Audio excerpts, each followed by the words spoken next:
Let's get to our top story. 8,500 troops are on standby amid mounting fears Russia could soon invade Ukraine. Our Weijia Jiang is at the White House with what congressional leaders want to hear from the president. Weijia, good morning. It seems to me that there does appear to be bipartisan agreement on what the president should do with Russia, but there are some dissenters. What are you hearing?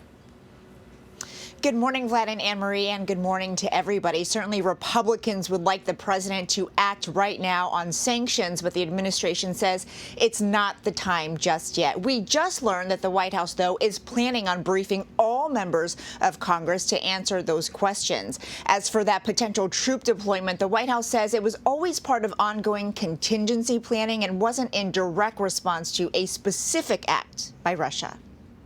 I had a very, very, very good meeting, total unanimity with all the European leaders. From the Situation Room, President Biden had an 80-minute video call with European allies on ways to respond if Russia invades Ukraine.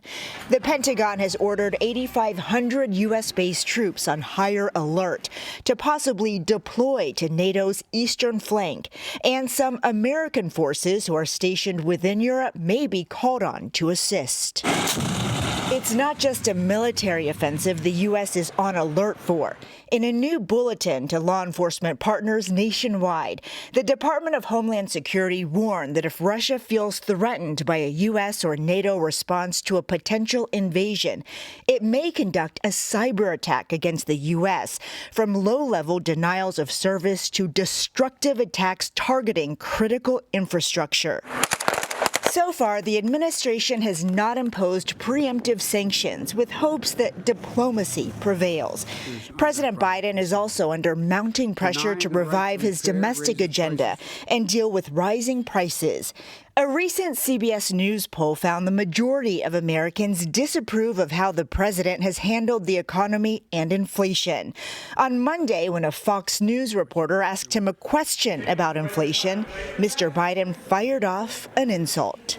Do you think inflation is a political liability? That's a great asset. More inflation. What a stupid son of a bitch.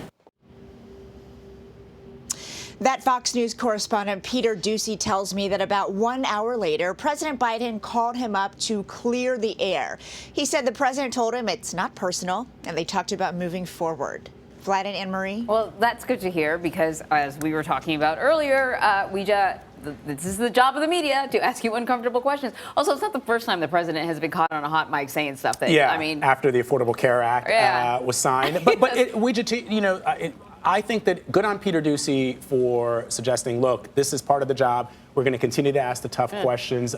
Good on the president for giving him a shout. You know what it's like, Weijia, to be on the receiving end of a presidential barb. And so the fact that Mr. Duthiers was able to say, I'm moving forward, president apologized, or at least gave him, it wasn't an apology, but it was like, hey, yeah, it's my okay. bad. Yeah, my bad. My bad. Presidential, my bad. So, Weijia, let's get back to the topic at hand, actually. You mentioned sort of right before you threw your story that there's going to be, Congress is going to meet, they're going to get more information about the situation in Ukraine and Russia. What can you tell us about this meeting?